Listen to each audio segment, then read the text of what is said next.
pai foi na feira, não tinha o que comprar.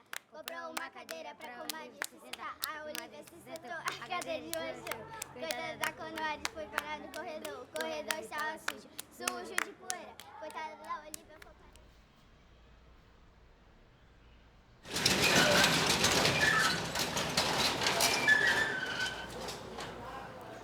A escola em que eu fiz a minha tese de doutorado, ela fica entre a favela da Nova Holanda e a favela da Baixa do Sapateiro.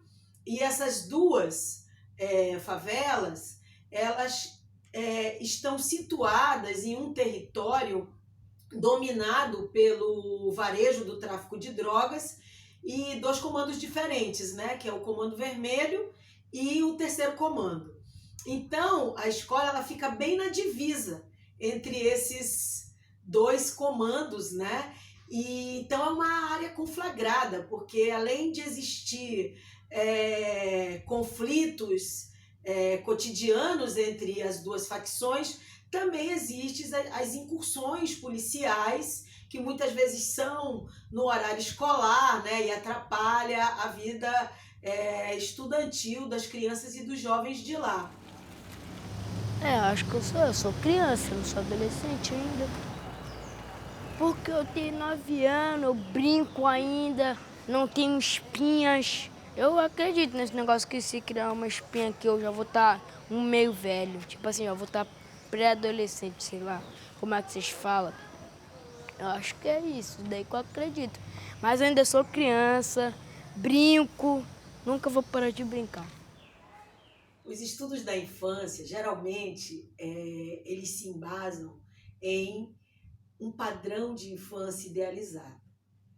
A grande questão é, esse padrão de infância idealizada, ele engloba todas as crianças, de todos os territórios, de todos os contextos. Ele está relacionado a uma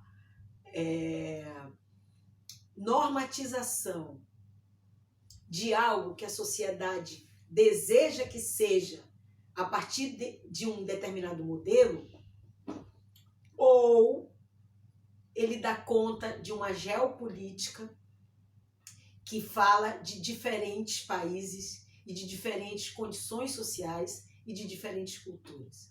Essa é uma pergunta que a gente precisa se fazer, porque epistemologicamente, por exemplo, a psicologia, né? Essa área de conhecimento que é a psicologia, ao estudar a infância, ela vai falar de um padrão eurocêntrico e norte-americano.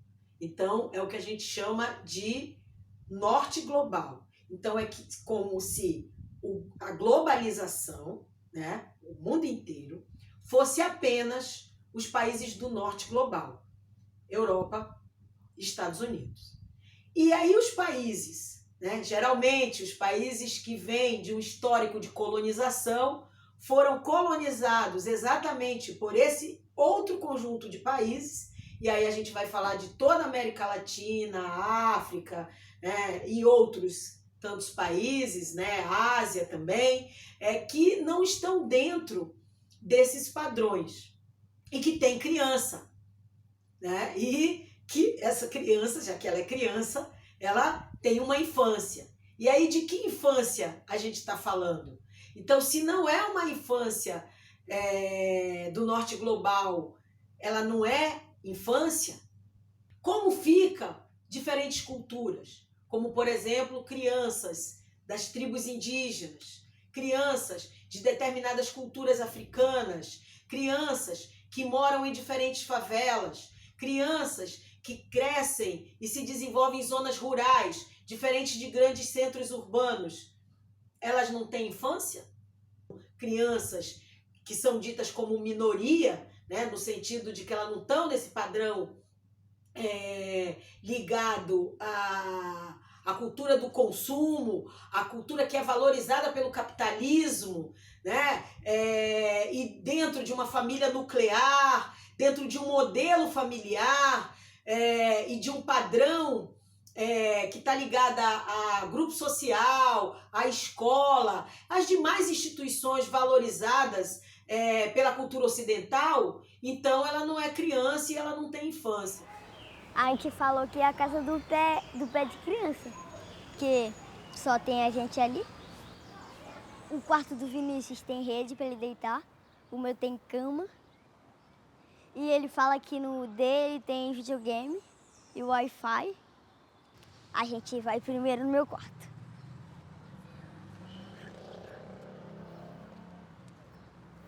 Aqui é o meu quarto, aqui é onde eu deito. Aí aqui o Vinícius e o macaco sobe aqui pra deitar lá no outro quarto dele, que eu não consigo ir pra lá, só ele e a Nicole. Vamos lá pro quarto do Vinícius. Aqui a gente sobe aqui, tem a laje, mas a gente vira aqui e aqui que é a piscina. A gente faz de conta, né, que é a piscina. É imaginação. A gente finge que tem um videogame lá dentro. A gente finge que tem troféus, bola de ouro. Só. Rima, não xinga. Rima é pra brincar, se divertir com os amigos. Isso não pode na rima, por isso que rima é união com os amigos. Tipo assim, não tem nada pra fazer. Ai, tá um calorzão, vamos entrar lá e vamos fazer uma rima, cara. Muitas brincadeiras e muitos jogos, né? O futebol, são principalmente brincadeiras de disputa. E como, por exemplo, uma brincadeira que existe entre as crianças, que é a batalha de rima. Então, essa batalha de rimas, eu percebi que elas faziam isso e eu combinei com a escola, pedi permissão, se eu poderia organizar, né, encontros de batalhas de rimas das crianças dentro da escola. E foi super interessante perceber que crianças de 8 anos de idade rimavam muito bem e espontaneamente, né? Elas não decoravam as rimas. Era algo que acontecia ali a partir do encontro de disputa entre diferentes grupos daquelas crianças que eu estava acompanhando. Crianças de 8 anos, né, que agora esse ano vão fazer 11 anos de idade e que sabiam rimar, elas tinham uma desenvoltura, né, dentro dessas brincadeiras. E era brincadeira de disputa, era um jogo de humilhação e de autoafirmação, muito característico de um jeito de brincar dos mareenses, e não só a infância, a juventude, a idade adulta, que é o jogo de zoar. Por que não se autoafirmar pela ludicidade, pela brincadeira, num território tão conflagrado que o tempo inteiro você tem que estar se autoafirmando para acreditar na potência da vida. Então é um jogo de vida, é um jogo de autoafirmação, é um jogo de enfrentamento num território tão invisibilizado pelo Estado, que quando muitas vezes o investimento do Estado ele se faz a partir das armas, a partir do tiroteio, né? E pouquíssimo a partir da questão da educação, da saúde e da segurança pública. Então, vou te mandar, nós estamos aqui na VO fazendo uma rima. Galera, agora pra vocês, esse Guilherme é mau otário, não sabe nem rimar inglês.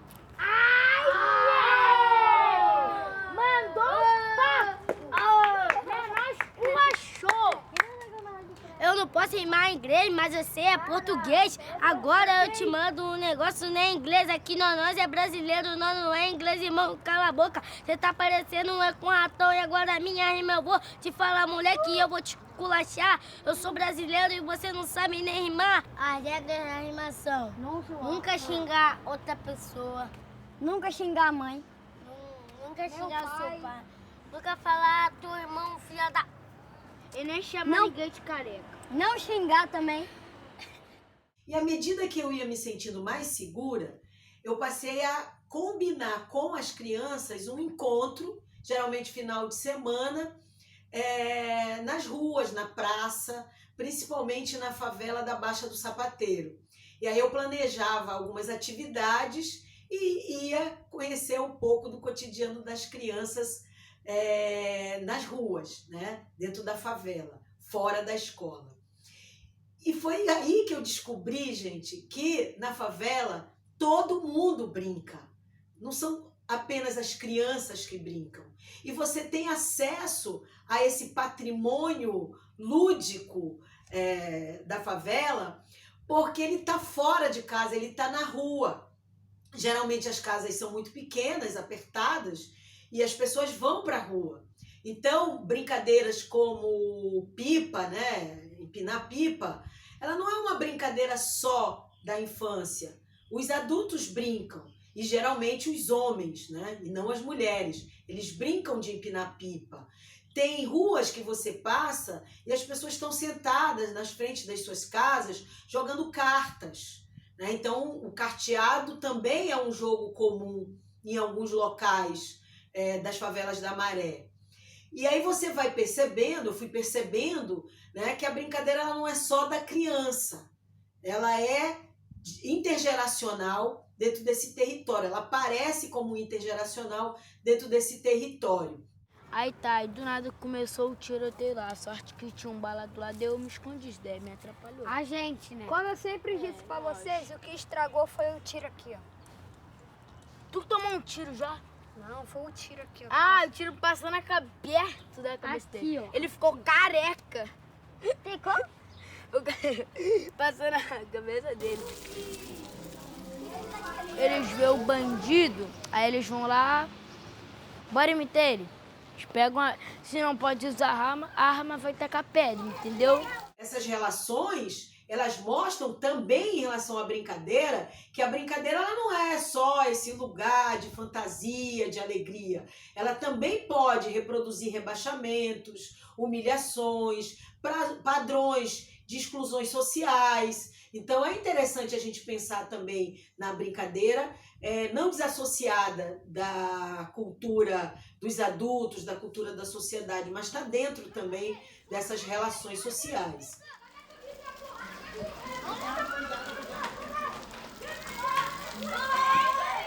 A diferença entre bater e guerrinha é porque guerrinha é com pedra, coisa que machuca, saquinho não é não. Saquinho é só água e o saquinho mesmo, que é pra baixo tacar, não só tu estourar.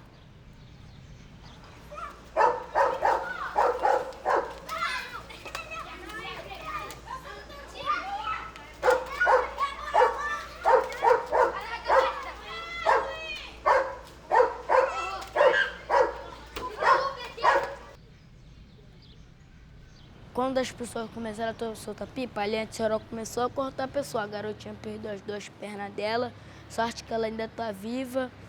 Também, todo mundo já começou a ficar com medo. Aí os bandidos começaram a reclamar, aí foi diminuindo.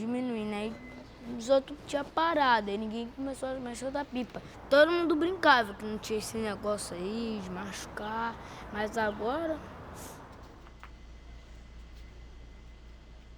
Na própria Maré, não existe uma única infância. Também existem muitas infâncias.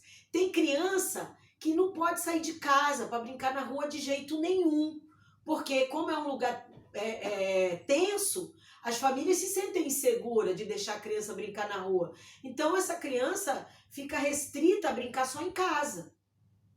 Enquanto que as crianças que vão para a rua e que brincam juntas na rua, além delas terem essa oportunidade de convívio de 5 dias consecutivos, de segunda a sexta, dentro da escola, durante 7 horas, elas ainda brincam na rua juntas. Então, olha o quanto de tempo essas crianças passam juntas. Então, elas produzem códigos, sinais, sociabilidade, né, ali integrada àquele território que é construído numa convivência possível. As crianças que não têm acesso a isso ficam de fora. Então, é claro que essa sociabilidade que é construída na rua, de certa maneira, ela também interfere na relação das crianças dentro da escola.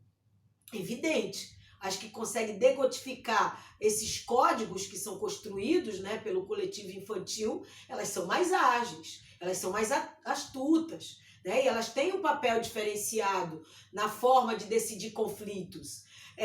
Por exemplo, a Nicole é uma criança muito boa no jogo de futebol. Então, ela era uma líder do grupo. E isso é uma exceção, porque geralmente o jogo de futebol era exclusivamente dos meninos.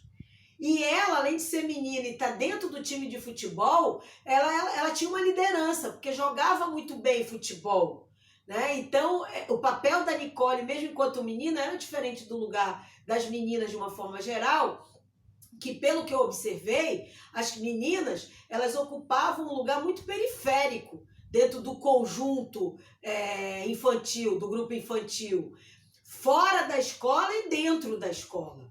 Então, isso de alguma maneira reflete um padrão de comportamento machista que é característico da nossa sociedade, aparece na sociedade maranhense e é reproduzido dentro do grupo infantil das crianças ali da Maré. O time não tem nome. E o nosso time é de 4, 5, é de 5 times. É 1 no gol, 4 na linha.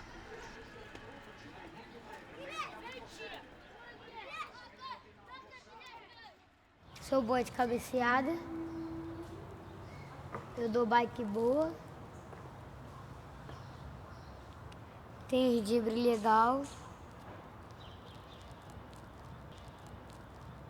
Jogo melhor do que o Juan, do Vitor. Minha turma inteira. Todo mundo fala que eu jogo melhor do que todo mundo de lá.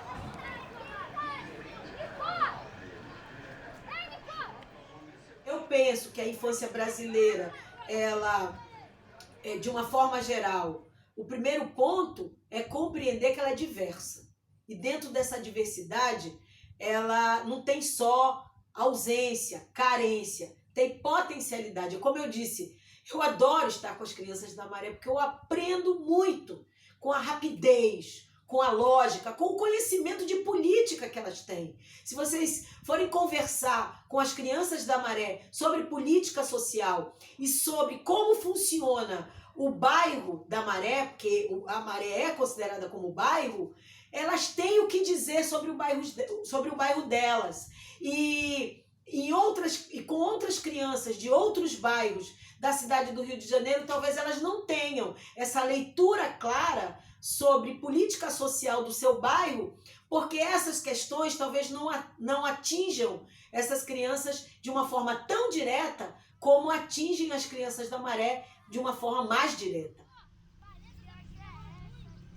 Sempre fechada. No outro final de semana que bateu 40 graus, essa piscina tava fechada. Cara, quer saber? Acho que a gente devia ir pro chuveirão.